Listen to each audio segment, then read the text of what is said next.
ये माय भारत विकसित भारत 2047 के तहत कार्यक्रम था।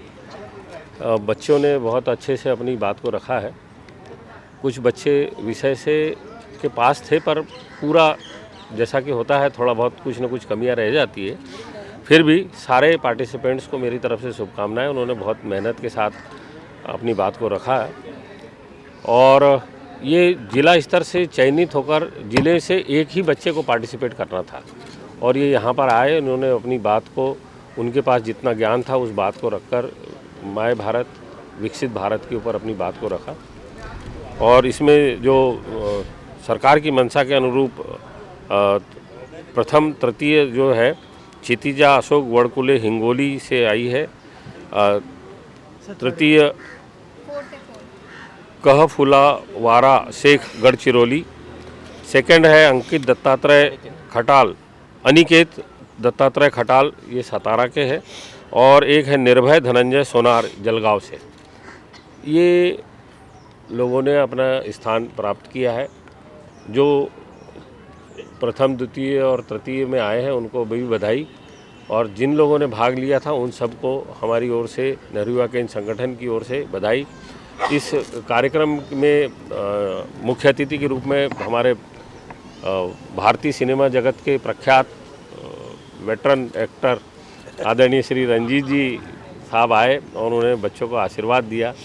निश्चित रूप से बच्चों को और अधिक प्रेरणा मिली। जी, एक्चुअली मुझे बहुत खुशी हुई और मैं प्रिविलेज समझता हूँ कि मैं ऐसे बच्चे जो होनहार बच्चे हैं और विकसित भारत की फर्स्ट जो भी न्यू जनरेशन आने वाली है और बहुत स्कोप है, बहुत अच्छा है और उनके माँ बाप ने भी बड़ी मेहनत की, बहुत प्यार दिया, उनको इनकरेज किया और इस तरह सारे हिंदुस्तान में ऐसी बात फैल जाए तो बहुत अच्छा होगा। And I wish them all the best, great, and I am thankful to sir and I am thankful to Ram भाई also who invited me and it was a great learning for me. Bollywood के हर programme में आप तो नज़र ही आते हैं, लेकिन आज जिस तरह से आज बच्चों के साथ और मैं भारत इस कार्यक्रम में मौजूद होकर क्या अनुभव किया, क्या कुछ शेयर करना चाहेंगे? बॉलीवुड के हर प्रोग्राम में तो नज़र नहीं आता हूँ, बहुत कम जाता हूँ और ये आज का जो जैसे प्रोग्राम है ऐसे कुछ जो ये जो समाज के लिए होते हैं वहाँ जाता हूँ मैं एंड बहुत अच्छा लगा मेरे को और ऐसे प्रोग्राम होते रहने चाहिए। बहुत इनकरेजमेंट मिलती है, एक मोटिवेशन मिलती है, तो लगन भी होती है, बच्चों को भी इनकरेजमेंट होती है। तो माय भारत विकसित भारत 1947 को 2047 के लिए जो कार्यक्रम रखा, सबसे पहले मैं भारत सरकार खेल मंत्रालय और साथ साथ में महाराष्ट्र खेल मंत्रालय जो साल भर NYK के थ्रू बच्चों को कार्यक्रम देता है और बच्चों को प्रोत्साहन मिलता है और कई तरह के कार्यक्रम होते हैं नेहरू युवा केंद्र के लिए। तो ये भारत सरकार का, महाराष्ट्र की जो NYK प्रकाश मनोरे साहब का मैं बहुत बहुत धन्यवाद अदा करना चाहूँगा कि साल में कई कार्यक्रम होते हैं और आज के जो हमारे जज थे डॉक्टर करुणाशंकर उपाध्याय जी और उनकी टीम जो हिंदी के वाइस चांसलर हैं, उन्हें बच्चों को चुना। उसके बाद हमारे रंजीत पाजी आज जो सोने पे सुहागा लगाए, बच्चे और बच्चे के साथ साथ उनके पेरेंट्स भी खुश हो गए।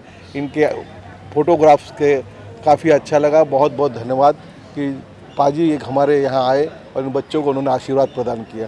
धन्यवाद। क्या लगता है इस तरह के कार्यक्रम जो सरकार की तरफ, राज्य सरकार की तरफ से रखे जा रहे हैं, कितना अच्छा है बच्चों की प्रतिभाओं के लिए?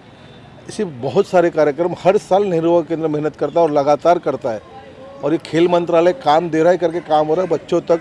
नेहरू युवा केंद्र के अभी बीच में मेरा माटी मेरा देश में महाराष्ट्र का नाम गिनीज बुक में आया तो इन बच्चों के वजह से आया, इन बच्चों ने कार्य किया।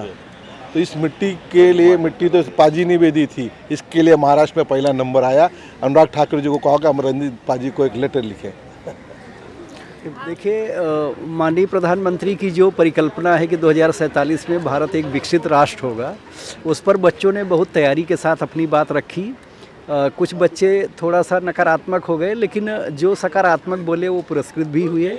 और भारत किस ढंग से 30 से 35 ट्रिलियन डॉलर की अर्थव्यवस्था बनेगा, भारत उस समय तकनीकी तौर पर कहाँ होगा, भारत उस समय अंतरिक्ष में बस्ती बसा चुका होगा, भारत उस समय तक चंद्रमा और मंगल पर अपने नागरिकों को भेज चुका होगा, भारत उस समय किस ढंग से विश्व की तीसरी सबसे बड़ी सैन्य शक्ति बन चुका होगा, इन तमाम पक्षों पर बच्चों ने खुल करके अपने विचार रखे और यह निश्चित रूप से इस देश के युवा पीढ़ी को आगे बढ़ाने के लिए एक बहुत ज़रूरी प्रतियोगिता थी, जो केंद्र सरकार के माध्यम से पश्चिमी क्षेत्र महाराष्ट्र और गोवा में यह रखा गया और लगभग हर एक ज़िले से चुने हुए प्रतिनिधियों ने यहाँ पर भाग लिया।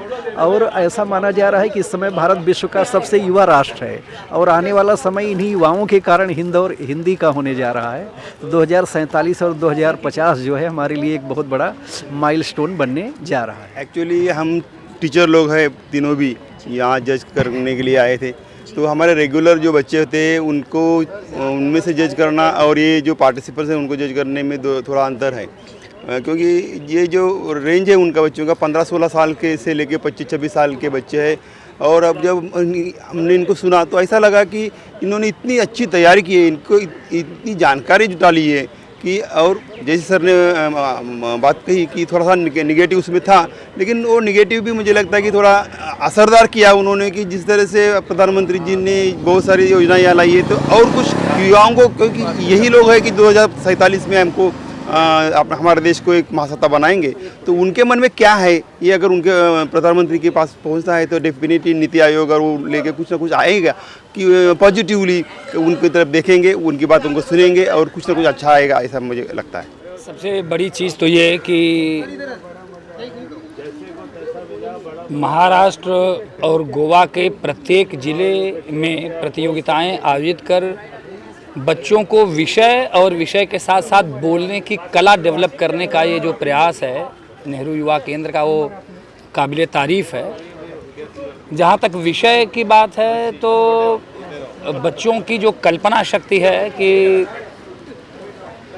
2047 में भारत कैसा होगा, कैसे विकसित राष्ट्र की श्रेणी में आएगा, उस तरह को लेकर बच्चों ने जो तैयारी की या उनके शिक्षकों ने जो उनकी तैयारी की वो वाकई हमें समृद्ध करने वाली थी। और बच्चों ने अपने पूरे जोश और पूरे उत्साह, पूरी चेतना के साथ इसमें पार्टिसिपेट किया और मेरे ख्याल से बच्चों ने बात ज़रूर की, लेकिन बड़ों को भी उनकी बातें सुनकर बहुत कुछ सीखने के लिए अवसर मिला ये।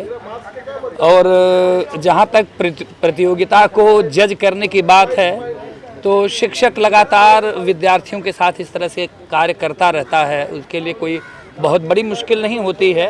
हाँ, ये ज़रूर है कि सबने इतना अच्छा बोला, उस अच्छे में से सबसे अच्छा चुनना थोड़ा सा मुश्किल ज़रूर था, लेकिन हमने उस मुश्किल को आसान किया और प्रतिभागियों को तो वाकई बहुत बहुत साधुवाद कि उन्होंने इतनी मेहनत से ये किया।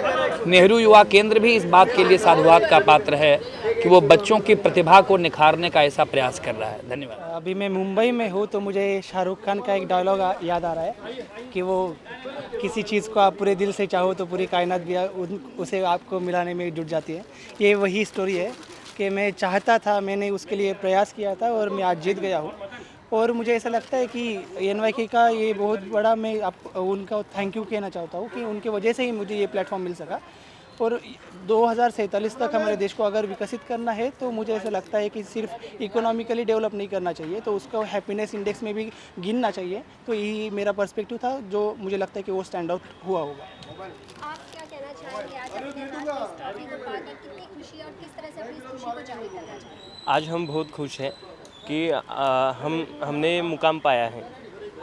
हर किसी ने इस मुकाम के लिए बहुत कुछ किया, अपनी अपनी तरफ से पूरा प्रयास किया, लेकिन जजेस को हम अच्छे लगे, हमारी बात उनके दिल तक पहुंच गई, इतनी ही बात हमारे लिए ज़्यादा है। और जो कुछ भी हर किसी ने यहाँ पर जो प्रयास किया वो उनके हिसाब से और हमारे हिसाब से बेस्ट था।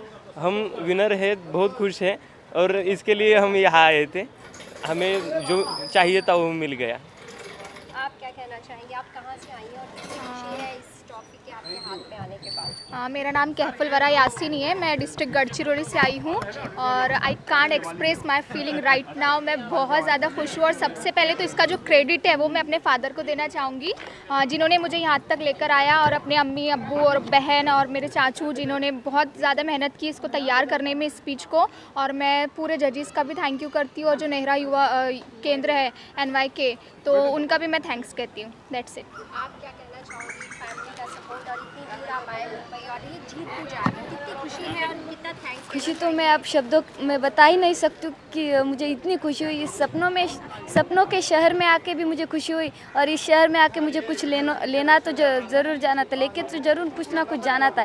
तो आज मैंने 3rd प्राइज़ विन किया है, तो मैं खुश बहुत हूँ। इसके लिए मुझे मोटिवेटर मेरे पापा थे, और यहाँ तक मुझे लाने का भी मेरे पापा ने मुझे यहाँ तक लेके आया, और यहाँ पर सभी से मिल के मुझे बहुत खुशी हुई। और ये खुशी तो मैं बता ही सकती नहीं हूँ। और सभी रंजीत जी सर से मिल के भी मुझे बहुत खुशी हुई, और आगे भी इसी तरह मैं मिलती रहूँगी और ऐसे ही बड़े बड़े कंपटीशन में भी हिस्सा लेती रहूँगी। Thank you.